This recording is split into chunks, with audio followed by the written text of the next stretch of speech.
Hey, this is LOA Today, the Law of Attraction show.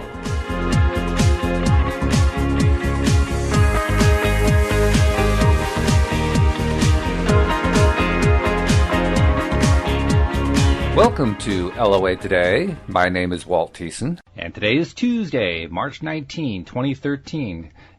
Listeners may remember that we had David Bennett on the show twice so far. Well, it turns out that David is not the only interesting published author in the family. Cindy Griffith-Bennett is the author of the soon-to-be-released book Soul Soothers, Mini Meditations for Busy Lives. Cindy is a professional psychic and spiritual counselor who helps her clients remove blockages by intuitively focusing on their strengths, allowing them to move forward and achieve what they want in life. And she's here today to tell us about her book and about her insights and experiences that come from practicing her craft. So, Cindy, welcome to the program. Thank you, Walt and Louise. It's fun to have somebody from the same family.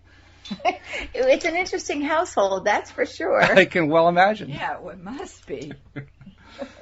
So you're a professional psychic. What exactly does a professional psychic do? I mean, we've seen people like, John Edward on TV and that kind of thing, but in more private realms, what exactly does a professional psychic do? Well, the laundry, the dishes. Really? You could do that with just a thought? Cool. We're real people, too. No, I guess not. But, well, actually, I have a business. I do a lot of my work over the phone. But I help people to, as you said in your introduction, get through their blocks. I do the regular fortune telling. It's not my favorite thing. But more what I enjoy doing is helping people with their spiritual growth. Using my intuition, a lot of times I'm able to help them get through things that maybe, in traditional therapy or taking classes might take a lot longer. I can look at their energy to see how they're doing energetically, their chakra system and such, but also just look at them emotionally, mentally, physically, spiritually, and help guide them on their way. Well, this is actually rather fortuitous because Louise also has a background as a therapist. She worked for some 10 or 12 years helping in a family therapy type situation. So from the non-psychic perspective, shall we say. So we have both the psychic and the non-psychic perspective on helping people. Well, and a lot of times I'm a big proponent for therapy. It's something that I recommend quite a bit to my clients because, it's just sometimes it's hard to go on your own. And a traditional therapist can be a great assistance to people that are working on their spiritual path. There's very often breakthroughs that can happen in therapy that can't happen on our own. Yeah, that's very true. Yeah. Cindy, how old were you when you realized you had psychic abilities? Well, I think I was psychic as a child, but I don't have a lot of memory of my childhood, but I think I was psychic as a child. But then in my late 20s, I had broken up with the same boyfriend for the 20th time, that funny story. And I went into what was then called a head shop. They're coming back into favor, I guess, but for a while they had to be called boutiques. And I got a deck of cards. And I was just playing. And it was just something to do. And I taught myself, and it was about maybe late 28, 29, I started realizing that, wow, there's something here. I was an atheist up until then, so it was a little bit of a shock, and I'm still surprised I didn't get hit by lightning at that time because I was quite a staunch atheist. And I realized that there must be something else, and that started me on my spiritual journey. So I'm 50. I'll be 52 this year, so about 22, 23 years ago. When you say a deck of cards, was this tarot cards? Yes, a deck of tarot cards. And had you ever touched or played with tarot before? My sister had tarot cards, and I played with them, but that was very young, and there was not really a connection. My grandfather he would have psychic dreams, and we all knew the stories. But when I picked up the deck of tarot cards, it had nothing to do with that. Like, that was not what was a driving force. Well, you just answered my next question, which was, is there anybody else in your family yes, history? Yeah, my grandfather actually thwarted a robbery, he tried to thwart a bank robbery, and they thought that he was in on it because he went to the police and said they were going to do blah, blah, and they did exactly that. But he also found his father when he was ready to pass. He took his mother through a dream. He had seen how to get to his father. He was not he did not know where his father was at that time. And he was still a young man. Took him on the ferry, took the mother on the ferry, and was able to find the father before he passed. So there's a lot of mystery and interesting things around my grandfather and his intuitive ability. That's interesting. Now, how did you come about to the point where you decided to write your book, Soul Soothers? Well, that was an interesting journey. I tried to write it a long time ago. I tried to call it I Can't Believe I'm Meditating, which turns out there's a whole bunch of I Can't Believe I'm blah blahing books out there. So and it was just too soon. I ended up going to school for my master's degree, which I'm almost done, and that gave me really the writing skills to be able to write it well. And when Dave published his book, I knew that was a wonderful door opener for me, and so I put it out there. But Soul Soothers came around because I don't want to say I can't. I don't have a lot of patience to be able to sit around in a traditional meditation practice. I get there and I get bored after, 5 minutes. So this came out of necessity of being able to find short, doable meditations that I can do without having to, sit on a whoopee cushion with incense choking. I didn't realize the whoopee cushions were an essential ingredient in meditation. Well, that cushion, it has a funny name. I can't think of it. But, that cushion that you see, that looks terribly uncomfortable. Whose bottom is really that small? And it's just not my view of comfortable meditation. Whereas I love, being able to do a breathing meditation as I'm walking from my car into the store, or doing an observation meditation, waiting. It's kind of like a medicine, waiting for someone at the mall. There's wonderful ways that we can give our bodies and our minds and our souls that relaxation and that mindful awareness without sitting sitting on that silly little cushion. And getting back to the very most basic question, why meditate? Well, the advantages are huge. There are physiological advantages as far as lowering blood pressure, increasing endorphins, all of these things that are good for us physically, releasing some of those stress hormones or getting rid of some of those stress hormones. But then mentally, it helps us develop mindfulness. It helps us to clear our mind. It helps us to, well, you never clear your mind totally, but it helps us to get rid of some of that monkey chatter. It helps us to be aware of when we're self-sabotaging. It helps us to understand the difference between our inner voice that is maybe our, from our mother or our past or our upbringing, and that determining between that and our spiritual voice or our inner wisdom guide. And then spiritually, my thesis is looking at the mystics and what they recommend for spiritual maturity. And meditation is top on their list of what helps us mature spiritually. Two questions. Well, one comment and one question. I'm glad to hear you say we don't clear our minds completely, because so many of the meditative practices or people you talk to say, clear your mind. And I'm like, that's always thwarted me because my mind is always active. Yes, I can calm it down, but how do you keep it from having any thoughts run across your head? I think you have to be dead for that to occur. So I'm glad to hear you say that you don't do it completely. And the other thing, the question is, where did you find a graduate program that would allow you to do your thesis on this topic? Well, Empire State College in New York. It's a state school. You can be a part of this program even if you do not live in the state, but as you know, it's a little bit more expensive. It's a school that it's a non-campus based school. Mm-hmm. So it is done all through online. and it's mostly research.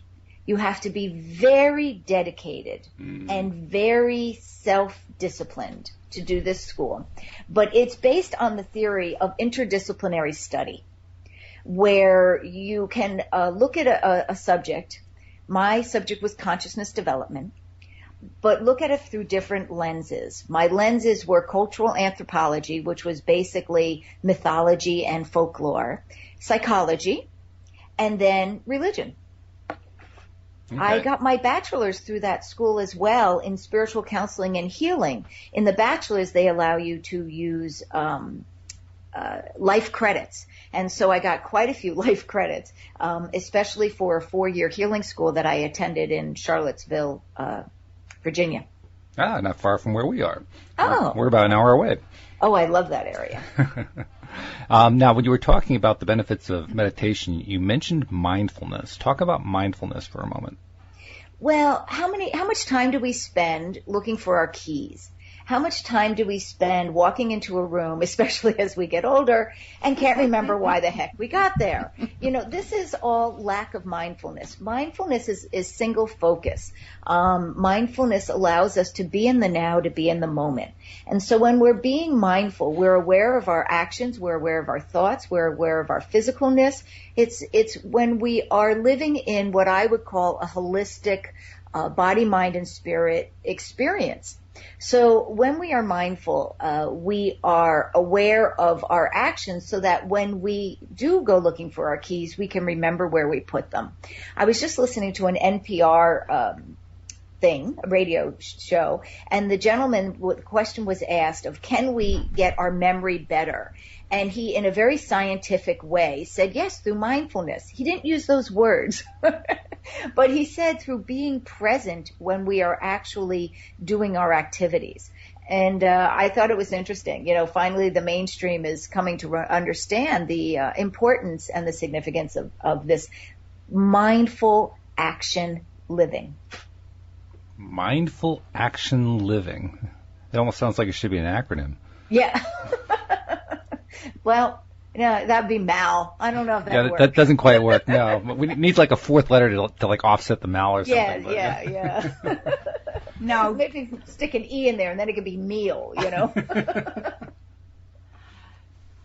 Is this something you do as a regular part of the way you live? Is this?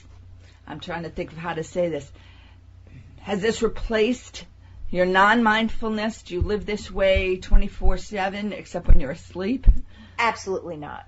Okay. I do the best I can. And that's one of the things in Soul Soothers that I really try to put forth, is that we're not gurus. We're not, these high, well, my husband's mindful, so, you've met him.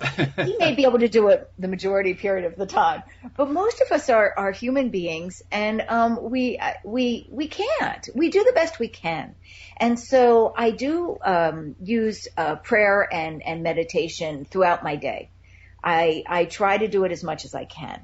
But, I'm human. And so, no, do I live it all the time? No. I would love to say I do, but I have to be honest. Well, being honest is good. That's actually part of this, one of the first few steps to enlightenment, I think. I mean, I could be wrong about that, but, I keep seeing the light at the end of the tunnel, so I assume that must be one part of the path, Well, and judgment isn't going to get us anywhere. No. And so if we judge where we are and we say, oh, I should be better, there's one thing of saying, oh, I'd like to continue to work on betterment, self-betterment. That's one thing, and that's very important. But to be judging yourself about where you are is a waste of time, because it's putting us in the wrong headspace. And boy, have I wasted a lot of time in my life. Now, well, haven't we all? Haven't we all? Give us a taste of the book. Give us an idea of what some of these mini meditations are that you've come up with. Well, one of them, very simply, is the breathing meditation. There's a couple different forms of breathing meditation, but one is called sensation. And that's simply as you're breathing in and out your nose or your mouth to sense the sensation of that process. And if you can just focus on that, and when thoughts come, like we talked before, Louise, when thoughts come, we just say, oh, that's a thought. Well, back to my breathing and sensing the sensation of the breath coming in and out of my nose. So if you can do that just for maybe 30 seconds or so, you'd be surprised at how calm and how much that brings you more into a centered space.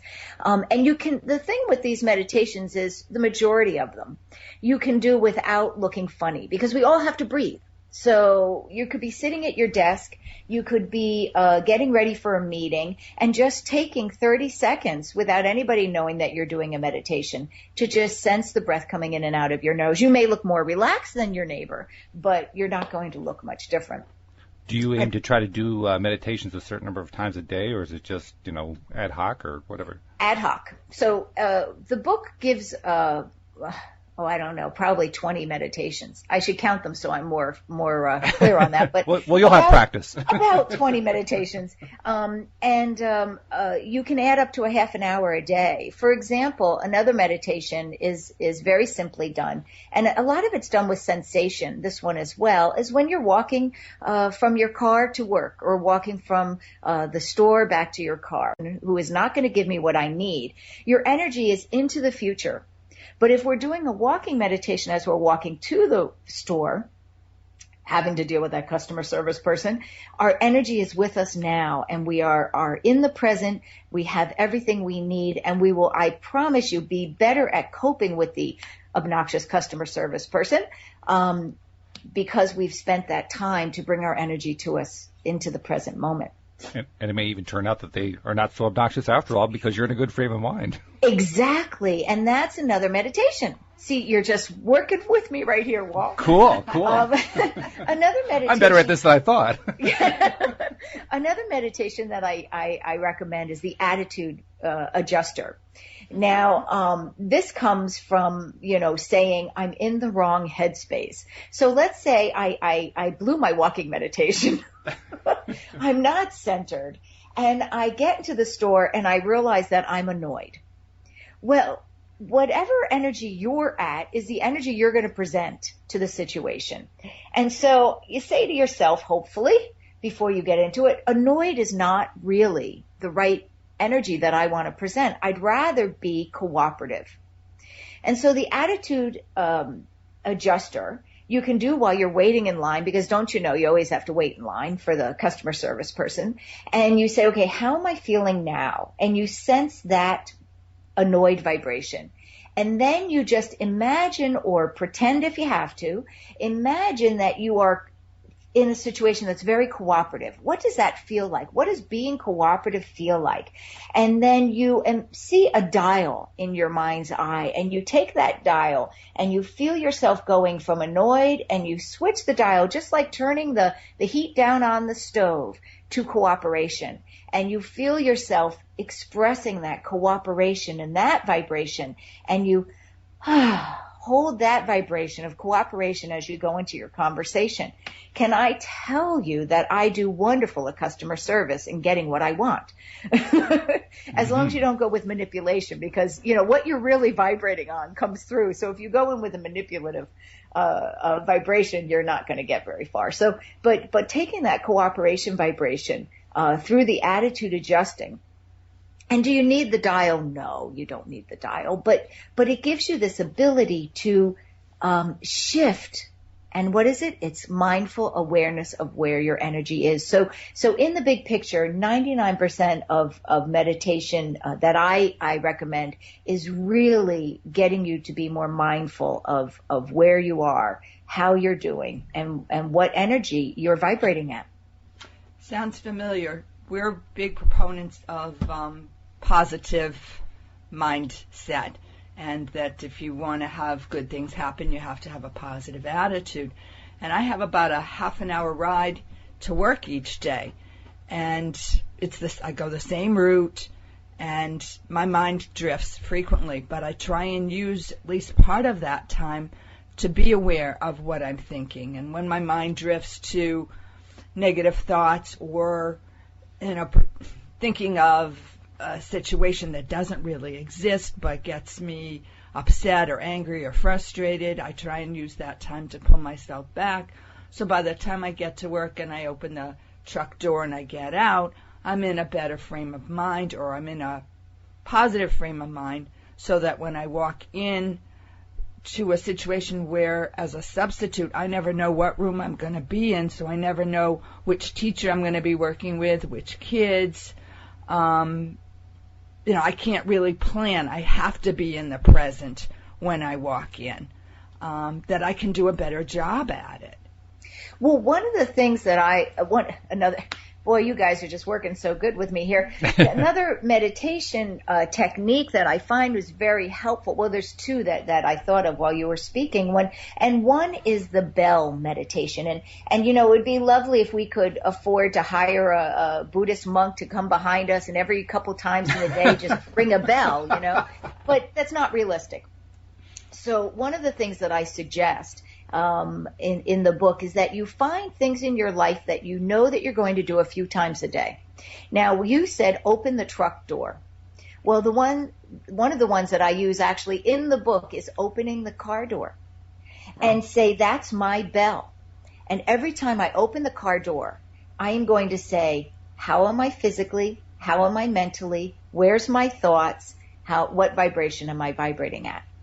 And so that, because we don't have that bell going on, literally behind us with the little guy walking behind us, we can create our own. Another might be, if you're not a phone receptionist, obviously, might be the ringing of the phone.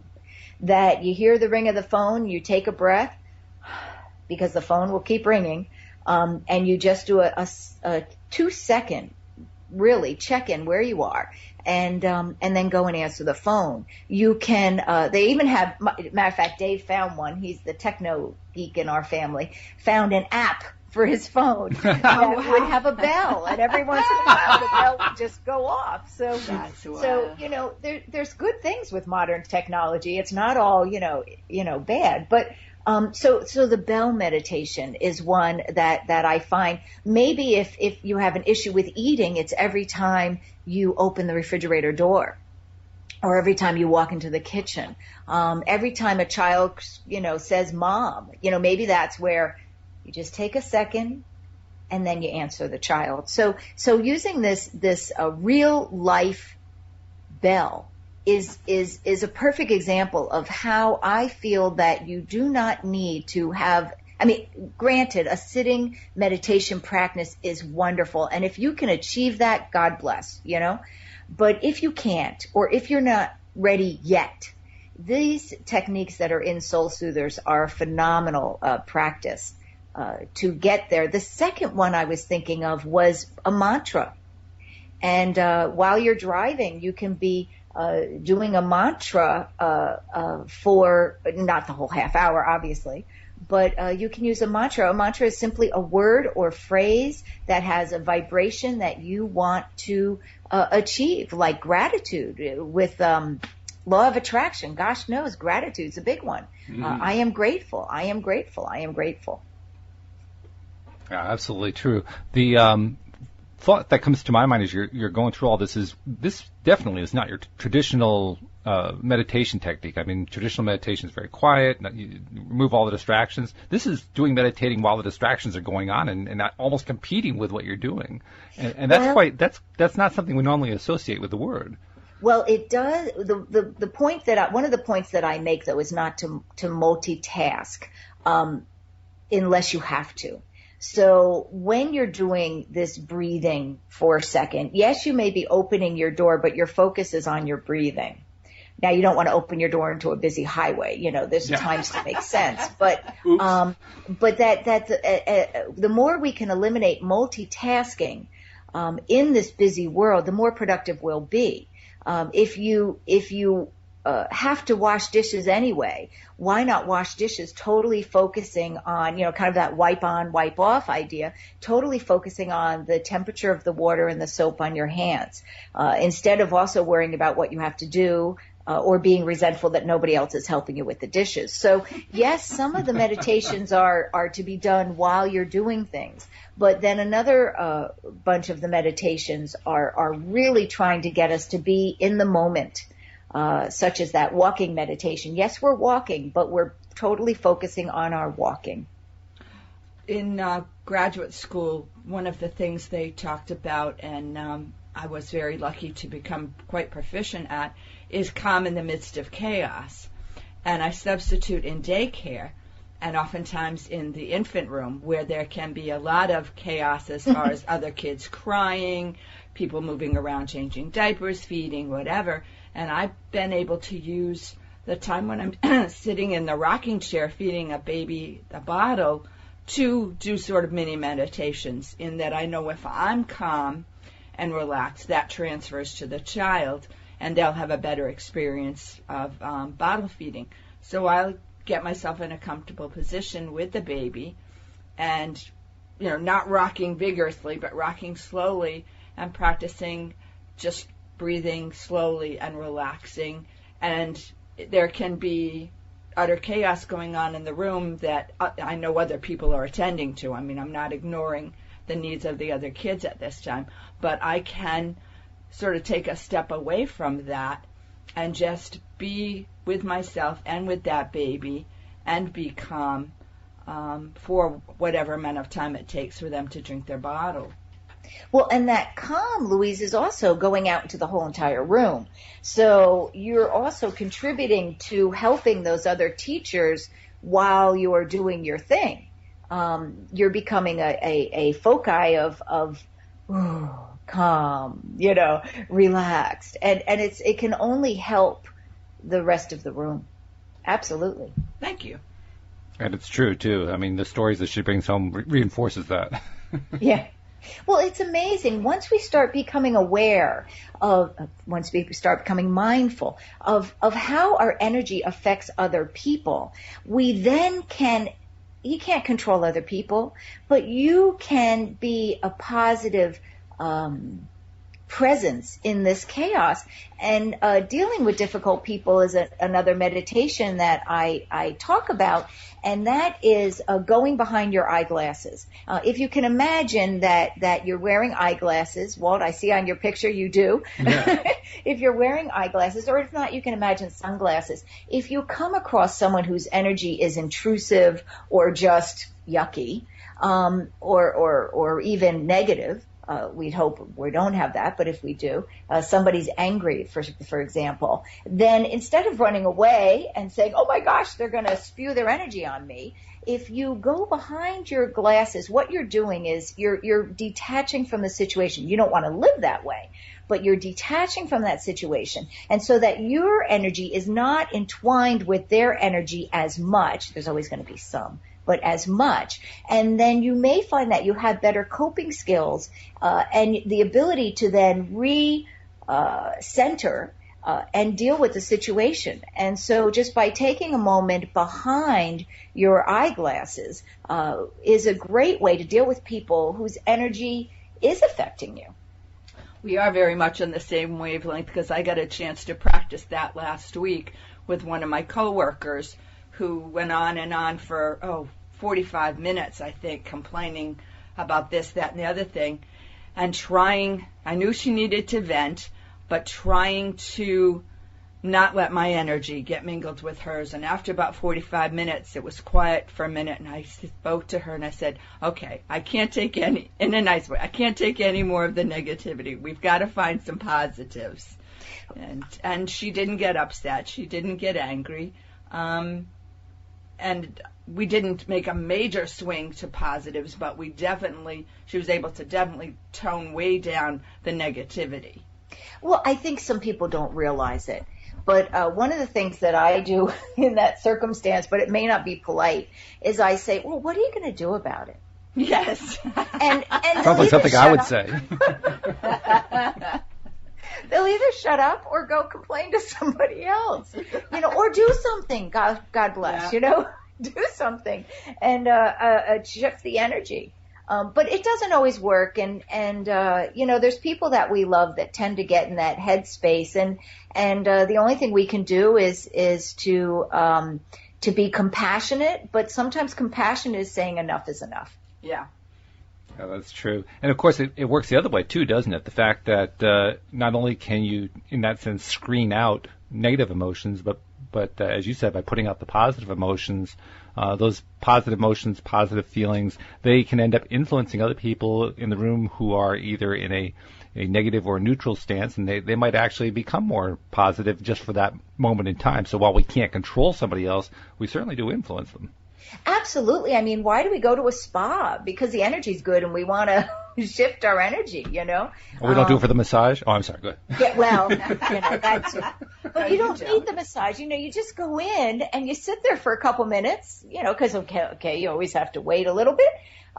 You sit for a couple minutes and you start feeling that soothing, if it's a good spa, that soothing vibration. So absolutely, we can go with crowd, what do they call that, mass thinking, and get caught up in good, or we can get caught up in the yuck. And I think we can choose when we're conscious and when we're aware of a vibration. I think we can even go into, like Louise, you were talking about this person complaining. We can go into a difficult environment and we can hold our own. Yes. And in fact, it's also a reminder that for those times when we're in a negative viewpoint, a negative emotional tone, if you will, noticing how our own attitude rubs off on other people can be really educational. And most of the time when we're in that negative frame of mind, we don't do that. But just noticing how other people are reacting to us can be a great indicator, first of all, of how we're feeling if we're out of touch. And second of all, it can be a reminder of, wow, if I can do that much with negative feeling, imagine what I can do with positive feeling. Well, and all the more reason to have a bell. A number of different bells during the day to help. I'm going to have to get a bell. That's all there is to it. I got to keep a bell by the desk here. I mean, that's it. Well, or if you have a smartphone, get that app that Dave got. I don't know what it was called, but it'll just do a bell every once in a while, Well, I've been really fortunate with working with the kids that more recently I've been in rooms with kids who are present more difficulty in getting them to cooperate. And most of the time the teacher is very frustrated. I walk in and the teacher's frazzled and I'm walking into yuck. And it's trying to, swim through it and find something. And oftentimes I got sucked in. But I'm finding that I can be in the midst of getting really angry at a child and something switches. Mm-hmm. And I'll stop myself, and it's not even really conscious, which I'm glad that it's happening unconsciously, and look at the child and make a switch as far as getting them to laugh or realizing, oh, they're doing this, acting out because they want something and they don't know how to ask for it. And usually it's one-on-one time with the teacher. And so because I'm a substitute, if I'm not leading the room, I can take that time. So I'll say to the child, hey, you want to do something just you and I? And I think almost invariably they say yes. Right. And then we go do something, and that switches the whole relationship. In that the next time I walk in the room, it's Miss, they can't say the L, so it's Miss Wheeze, can we do that puzzle again? Or will you come sit and draw with me? And if I spend some time with them, then if I come in and I see them misbehaving, generally I don't even have to say anything. All I have to do is look at them. And I've gained their respect, so they want to please me in a good way. Mm-hmm. So they'll, at least while I'm in the room, they'll stop the negative acting out. Well, one of the things that I find is helpful when you know a situation is going to be tricky. Yeah. I guess that's a good way to put it. When you know a situation is going to be tricky is to use a different meditation, also out of Soul Soothers, called the blessing meditation. But you can bless people in real time, but you can also bless the future and you can bless the past. So let's say you're driving in your truck and you know you have a half an hour. Imagine or feel in your heart a very loving situation, one that doesn't have a lot of issues attached to it, maybe the birth of a child or the getting a puppy or seeing a beautiful sunset, whatever. So you get that loving feeling in your heart and you form it into a golden ball of light. Now you can be doing this while you're driving. It's not distracting. But then imagining it go into the classroom that you're going to. or go into the store that you have to deal with the customer service clerk. And imagine that it's blessing the situation or blessing the space before you even get there. Of course, we ask that if it's seen as intrusive to any soul that's there, that it not have that effect, or that it not influence that person particularly. But we can bless a situation or a space before we go in and give it that love and that you would give when you walk in through your own vibration. Okay, that's a description of blessing the future, but why bless the past? Well, because where do we spend a lot of our time? Yeah. Right? How many times? Trying to spend less and less, but. Right. But how many times do we obsess about something that we've done or that's been done to us? And that probably we had little control over, either because we didn't have the conscious awareness we have today or because it wasn't in our control. So, we can spend a lot of time there. And so when we find ourselves living in the past, we can then find the ability to send that loving light into the past, and then next time we go visit there, it will have that loving energy. It also gives us something to do, similar to the negative friend. What are you going to do about it? Well, you can't change the past per se, but you can, instead of obsessing about it, you can bless it and send that beautiful loving energy to it. And then very often that'll let you release the obsessing, at least for that moment in time, of course. It may not release it forever. But yeah, that's why I would suggest blessing the past. Do you find that that's actually quite effective on a regular basis? I find that if I have something to do, it will release the obsessing. For example, if I have a client and they keep obsessing about a past breakup and it's done, there's nothing to do, I'll say, when you start thinking about that person, instead, let's get a different picture in your mind. Let's get something else. You can bless it, but a lot of times that to bring that loving feeling up with a past relationship, it just confuses the issue. So I'll say, why don't you think of something on your bucket list? What would you love to do? And get a picture of it so you can have a picture in your mind. And when you start obsessing about so-and-so, instead change the picture. Let's go to something positive that you see in the future that you can move forward to. Gee, we don't have any influence in our lives from the movies, do we? The bucket list. I know, right? But it's so good. That one just keeps popping up in conversations everywhere. I mean, it's amazing how much that one comes up. But it has had in many ways, a very positive impact as people, not only, like you say, they're in need of finding ways to avoid focusing on the past, but focusing on a bucket list takes you off the past. If that's where you're stuck, you can't stay there very long by focusing on a bucket list. Well, yeah, and the other thing, though, that's important is we want to be in the now. So we don't want to necessarily be living in that bucket list future, but what we can do is we can have that image for enough time to break the bond with the past. Right. And then we might want to say, what are you going to do about it? Well, what would I need to do if I want to climb to Machu Picchu? Well, maybe that means joining a gym today. Oh, there's a requirement to go to Machu Picchu. Well, don't you think? It's one of the reasons we haven't gone. I'm a little pudgy. I don't think they put that in the travel brochures. Yeah, I know. They should have, and with your gym meditation. That's right. That could be a motivation for a gym. If you stay for a year, you get to go to Machu Picchu. The Bali's Machu Picchu package. Yeah.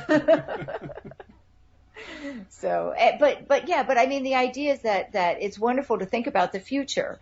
And sometimes we need to do that to break from the past, but we really want to be in the present. Now, Soul Soothers, I would imagine, has come at least somewhat from your practice. And 100% from the practice. Oh, 100%. Oh, okay. Well, maybe I wasn't all that far off then. No, not at all. What made you think that Soul Soothers would work in your practice, and how has it worked out with your clients when you've actually tried it? Well, I'm a teacher as well. I've been teaching metaphysics for 20 years, and I do a lot of adult education. And so I've taught the class in the form of I Can't Believe I'm Meditating.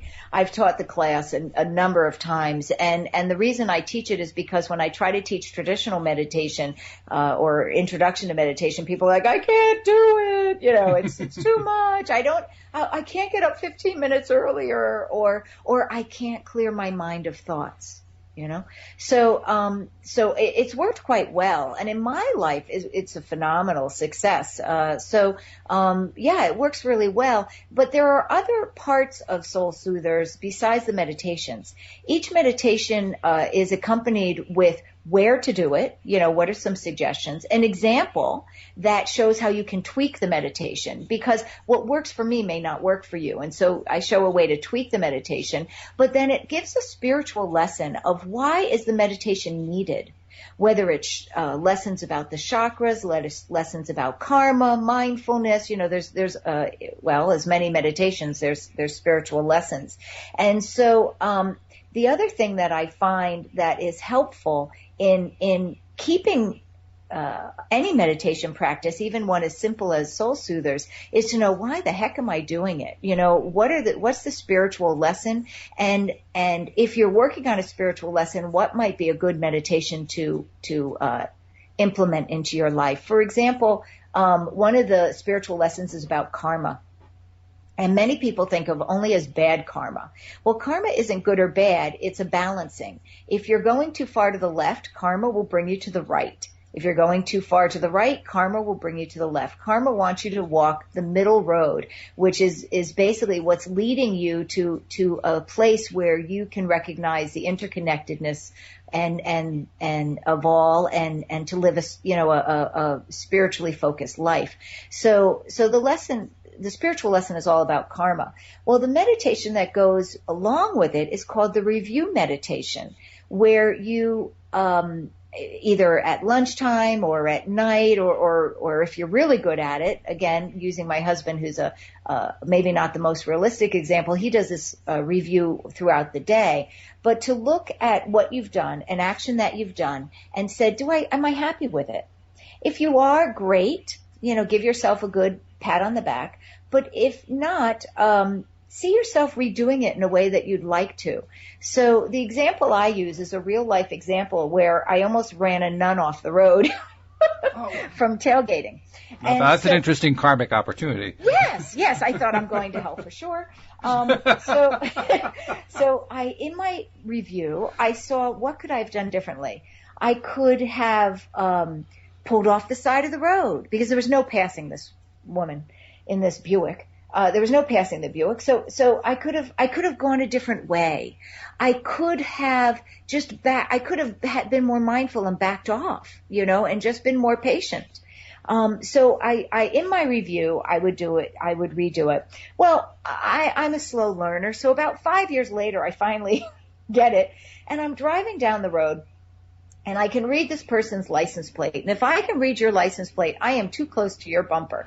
So that's my clue. So I backed off, and I let this person in a Buick again go, and gave them space. But what really worked for me is I would imagine the person driving slow was my mother-in-law, who there is no way should be rushed, because she was 80 something years old. She shouldn't have been driving in the first place. So I would imagine her. And as the car turns, I notice and this is a true story, it's a car full of nuns. Oh, jeez. So 5 years later, I felt like I had been redeemed. But it was through this review meditation that I would see myself doing a situation better. And I call it the karma eraser, because I feel that, personally, if you get the message, you don't have to keep getting the karma associated with the wrong action. That's kind of the way it tends to work out, isn't it? I feel so. And the other thing that I noticed there is that your karma was, in a sense, multiplied. You started with one nun and ended up with a car full of nuns. Yeah. Well, how did you manage that? I had let's say I tailgated a number of people in the 5 years in between the first incident and the last. So I was quite familiar with that review meditation. Lots of practice. They do say practice makes perfect. It sounds like you've proven it to be true. Well, and it's that issue of non-judgment. That the quote I like to use is, I love myself, I'll do better next time. That's a good one. That's very good. Yeah, because that includes two very important pieces. First of all, not beating yourself up. And second of all, giving yourself a reason to believe that it'll work out better next time because you intend it. Well, you intended, and also you are rewriting your script by doing that review meditation. Yeah. And that's what all this is really about, isn't it? But you alluded to it earlier about how we're often in our minds listening to our parents rather than listening to what's going on in the present moment. And that's scripts. That's exactly what scripts are all about. It's not just parents. It's everything that goes on, as far back as we can remember. Yeah, absolutely. You talking drive about on a road often enough, you keep going, and you have to rewrite it. Well, this is really an interesting book you've put together. Soul Soothers is probably not the first book I would have ever thought of to write or read, but there's a very large practicality to it in that, again, it's not your typical meditation. It's meditation on the go. It's almost like you're slipping in a little meditation here and a little meditation there, because, like you said, you're not trying to multitask. You're trying to break things up, so to speak. And about the only time that you're perhaps doing them together is when you're walking, and you can pretty much walk and do something else at the same time anyway. Assuming you can chew gum and walk. I mean, some people perhaps can't do that, but And you have to you have to pay attention that you're not walking into a car. Yeah, that helps. Yeah. Yeah. So there are some multitasking. Check the crosswalks. Check the stoplights. But you're multitasking in the present moment, and I think that that's the key. You're multitasking in the present moment, which actually gives you a little bit more. What's the word I want? Focus? No, not focus. That's not. Oh, perspective. Perspective. Yeah. Mindfulness. Yeah, actually, the word you brought up is really the best one, because even though you're in the present moment, you're not precluded from seeing what's going on around you. In fact, it encourages it. Well, yes, and with the walking meditation, especially if you're walking in nature and such, I have not had this happen to me, but it happens to Dave. And so I feel like, it's like the relative, you're only one step away. But that as you're practicing your walking meditation, and you start first focusing on your feet, and then you're focusing on your breath, and then you keep adding these focuses, and then maybe on your heartbeat, what you will find is that your awareness, which is very focused and centered within yourself, starts to expand. And then you may find, so you go from this focusing down and to expansion out. And so the goal is then to be able to be in that mindful state and be aware of all that's around you with the clarity that you have when you are simply focusing on your feet or your breath or your heart. A good thing to remember. Now, before we lose you here, you got to tell everybody where we can find you on the web and so forth. Well, there's a couple of different places. First of all, the book information is on spiritualsimplicityBooks.com, and that's with an S, spiritualsimplicityBooks.com. My psychic work is on, I'm able to be found on psychicsupport.com. I Twitter at Tarot Heals. And I have a Facebook page where I post mini meditations, affirmations, and the daily tarot numerology, which is kind of fun. That's called Cindy Griffith's Giving Back page. All right, and I'll try to get as many of those onto the post where we put this podcast as possible, so that people don't have to remember all that. They can click it. Yeah, it's a lot, especially that Cindy Griffith's Giving Back page. It's a mouthful. Yeah, that is a long one, yeah. Well, Cindy, thank you so much for joining us today. This has been very enlightening, and I have to admit, before today, I had never considered the possibility that you could actually meditate while doing other things, but you've opened my eyes to something new. Well, and I hope that you try some of them, because we can add up to a half an hour or more, but up to a half an hour of meditation into our day, and it can work along with a sitting meditation practice. This is not necessarily to say there is no value to that sitting meditation practice. There absolutely is, but this can either be a precursor to being able to do that, or it can be a wonderful accompaniment. And it also sounds like it's a supplement to traditional meditation as well. Yes, it can be, but the thing is to not negate the long-term traditional meditation, that we've all grown up with. This is something that we can do until our life allows us that time, and maybe that's when we're 90 years old. I don't know. Who knows? Well, Cindy, thank you so much for joining us today. It's been great. Oh, thank you so much. We'll see you all next time here on LOA Today. Goodbye, everybody.